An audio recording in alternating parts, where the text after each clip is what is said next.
High school के विद्यार्थियों के लिए प्रथम चैप्टर वास्तविक संख्याओं से संबंधित सवाल है। सिंपल सवाल है, संख्याओं 6 और 20 के अभाज्य गुणनखंड विधि से एचसीएफ, जिसे हिंदी में कहते हैं मासा, महत्तम समापवर्तक, और एलसीएम, जिसे हिंदी में कहते हैं लासा, ज्ञात कीजिए। तो हमें क्या करना है, ये दो संख्याएं दी है 6 और 20, 6 और 20, इनके अभाज्य गुणनखंड करने पहले, फिर इनका मासा और लासा निकालना।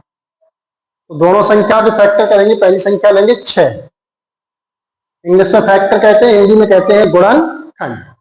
तो 6 के फैक्टर या गुणनखंड करेंगे।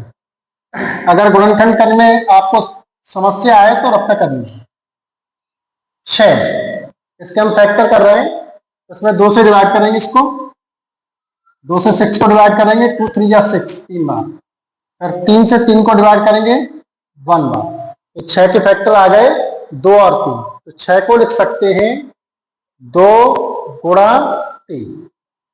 इसी प्रकार दूसरी संख्या के फैक्टर करेंगे। दूसरी संख्या है 20। अगर डायरेक्ट फैक्टर आप लिख सकते हैं, डायरेक्ट लिख लीजिए, नहीं आ रहा है आपको डायरेक्ट, तो थोड़ा रफ्ते कर लीजिए, अभ्यास कर लोगे फिर आसानी से आने लगे। 20 इसमें 2 से डिवाइड करेंगे, 2 का भाग देंगे, 2 का भाग 20 में देंगे, कितनी बार जाएगा, 10 बार। 10 को 2 से डिवाइड करेंगे, 2 का भाग 10 में देंगे 5 बार, फिर 5 में 5 का भाग देंगे 1 बार। ये हो गए 20 के फैक्टर। तो 20 को लिखेंगे 2 गुणा 2 गुणा 2 मल्टीप्लाई 2 मल्टीप्लाई 5। ये दोनों संख्याओं के फैक्टर गुणनखंड हो गए। अब इनका एचसीएफ और एलसीएम निकालना। एचसीएफ, जिसे हिंदी में कहते हैं मासा, महत्तम समापवर्तक, ऐसी संख्या जो दोनों के गुणनखंड में आ रही है, अर्थात वह बड़ी से बड़ी संख्या है जो इन दोनों को डिवाइड कर देगी। तो आपको फैक्टर में देखना है, 2 इसमें भी लिखे हैं, 2 इसमें भी आ रहे हैं, 2 लिखिए। 2 के अलावा और कोई संख्या ऐसी नहीं है जो दोनों में आ रही है। अगर और भी कोई संख्या ऐसी होती जो दोनों के फैक्टर में आती तो यहां गुणा करके उसको भी लिख देते। तो 2 के अलावा और कोई संख्या नहीं है, केवल 2 ही एक ऐसी संख्या जो दोनों के फैक्टर में आ रही है। तो इनका एचसीएफ अर्थात मासा कितना हो गया, 2 हो गया। अब निकालेंगे इनका एलसीएम, जिसे हिंदी में कहते हैं लासा। जो 2 संख्याओं के फैक्टर लिखे हुए हैं, किसी भी एक संख्या के सभी फैक्टर लिख लीजिए आप। तो हम क्या करेंगे, बड़ी संख्या के फैक्टर लिख लेंगे।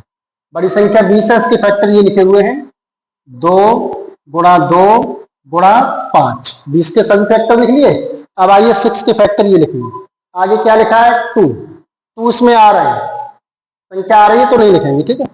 3 इसमें है क्या, नहीं, तो 3 और मल्टीप्लाई कर देंगे 3 से। 2 का मल्टीप्लाई 2 में करेंगे 4 का मल्टीप्लाई 5 में 20 का मल्टीप्लाई 3 में 60, 2 का गुणा 2 में करेंगे 4 का गुणा 5 में करेंगे 20 का गुणा 3 में करें तो 20 3 7। इनका एचसीएफ कितना हो गया, 20 हो गया। तो दोनों संख्याओं का एचसीएफ 2 और एलसीएम 7, ठीक है। ऐसे संबंधित सवाल हम आगे और भी बताएंगे आपको। पहले चैप्टर से शुरुआत कर रहे हैं, तो आप ध्यान से थोड़ा लगाते चले सवालों को, आपको सीखने में बहुत आसानी है।